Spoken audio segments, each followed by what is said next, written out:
Hi everyone. My name is Emma, and I'm so excited to share this story with you today. I've always loved traveling, but one thing that used to make me nervous was understanding English at busy airports. Have you ever felt that way? Don't worry, you're not alone. Recently, I decided to challenge myself. I would navigate an entire trip using only English. It was a personal goal and a big step in my language learning journey. But here's the twist: would I succeed? Or would I get completely lost? Let me take you along for the ride. The airport was buzzing with activity. When I arrived, people rushed past with suitcases, announcements played on repeat, and the information screens seemed to change every second. I felt a mix of excitement and nerves as I approached the check-in counter. "Good morning," the airline staff greeted me. "May I see your passport and ticket?" I handed them over, silently rehearsing how to respond if they asked any difficult questions. "Your gate is 12B, and boarding begins at 9:15, they said. "Thank you," I replied, relieved that I understood. At gate 12B, I noticed a guy about my age flipping through a travel guide. He had messy brown hair, a backpack, and a relaxed smile. Gathering my courage, I decided to say something. "Hi. Are you flying to London too?" I asked, hoping my voice didn't sound too nervous. He looked up and smiled. "Yeah, I am. I'm Alex. And you?" "I'm Emma," I replied, smiling back. "This is my first time going to London." "How about you?" Alex leaned back in his seat and nodded. "It's my second time. I went there last year for a summer course. It's an amazing city." "What's taking you there?" "I'm visiting a friend and doing some sightseeing," I explained. "And you?" Alex's eyes lit up as he said, "I'm actually working on a project. I'm a graphic designer, and I've been hired to paint a mural for a coffee shop in Camden. It's my first international job. So I'm excited and a bit nervous." "That sounds so creative and cool," I said, genuinely impressed. "How did you get into graphic design?" Alex chuckled. "I've been into art since I was a kid. I studied design in college, and now I freelance." "What about you, Emma? What do you do?" "I'm a student," I said. "I'm studying business. But I love traveling and learning about different cultures." "So, what's on your list for London?" Alex asked. I thought for a moment. "I really want to see Big Ben, the London Eye, and Buckingham Palace. Also, I want to try some British food, fish, and chips, of course." Alex laughed. "Classic choices. You'll love them. If you have time, check out the Tate Modern. It's an art gallery with incredible views of the city." "Thanks.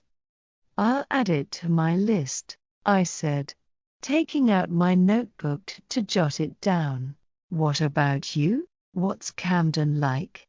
"It's vibrant and full of character," Alex said. "Lots of street art, markets, and great food. You should visit when you're there." We started exchanging travel tips and stories. Alex told me about the time he got lost in a market in Istanbul because he misunderstood directions. It was embarrassing at first, but now it's a funny memory, he said. I shared my story about almost missing a connecting flight in Chicago because I couldn't understand the announcement. It taught me the importance of practicing my listening skills, I admitted. Our conversation drifted to cultural differences and language quirks. Did you know British people say queue instead of line? Alex said with a grin. Really? I asked, intrigued. That's good to know. I would have been so confused. Alex nodded. And when you get on the underground, people will say mind the gap. You'll hear it everywhere. What does it mean? I asked. It's just a reminder to be careful when stepping onto the train, Alex explained. You'll get used to it. We laughed about how small language differences could be so confusing yet fascinating. It made me even more excited for the journey ahead. As we waited, I asked Alex more about his work. How do you come up with ideas for your murals? It depends on the space and the story the client wants to tell, he said thoughtfully. For the coffee shop, they want something inspired by London's history, but with a modern twist. It's a fun challenge. That sounds so interesting, I said. I'd love to see it when it's finished. Alex smiled. I'll send you a photo, or better yet, you can come see it in person. I realized that this wasn't just a casual conversation. It felt like the start of a genuine friendship. Suddenly, an announcement came over the loudspeaker. Flight 357 to London is delayed by 2 hours due to weather conditions. The crowd groaned, and I felt a wave of anxiety. Delays meant more time navigating the airport and trying to understand announcements. Alex noticed my worried expression. Don't worry, Emma. Delays are annoying, but we'll make the most of it. Let's grab some food. At the food court, I tried to order a sandwich, but mispronounced it as sunwich. The cashier looked confused, but Alex stepped in to help. She means sandwich, he said kindly. We laughed about it afterward, and Alex said, don't stress over mistakes. They're part of the process. Back at the gate, I noticed an elderly man looking confused.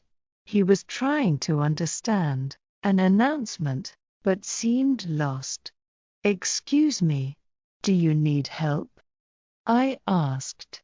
Yes, he said. I don't know what they said about the delay. I listened carefully to the staff and explained it to him in simpler English.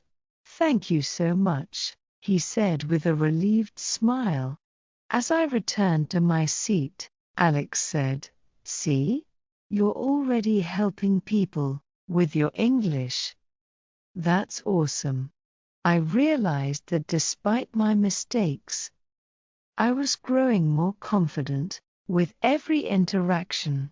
As the plane took off and the clouds stretched below, I reflected on everything that had happened. The mistakes, the laughs, the conversations, they all taught me something valuable. This journey wasn't just about reaching London, it was about learning and growing through every interaction. I realized a few important lessons that I'd love to share with you. 1. Don't be afraid to make mistakes. Whether it's mispronouncing a word like sandwich or misunderstanding an announcement, mistakes are how we learn. Embrace them. They're part of the process. 2. Ask for help. I was nervous to ask for directions or clarification at first, but I quickly learned that people are kind and willing to assist. Whether it's a staff member or a fellow traveler like Alex. 3. Practice active listening. Listening carefully to announcements, conversations, and even casual remarks helped me pick up new words and phrases. Over time, it became easier to follow along. 4. Every conversation is an opportunity. Talking with Alex not only helped me practice my English, but also gave me a new friend and valuable insights about London. If you're learning English, I encourage you to take every opportunity to practice. It might be challenging at first, but each step will bring you closer to your goal. Thank you for joining me on this adventure. I hope my story inspires you to face your own language challenges with courage and curiosity.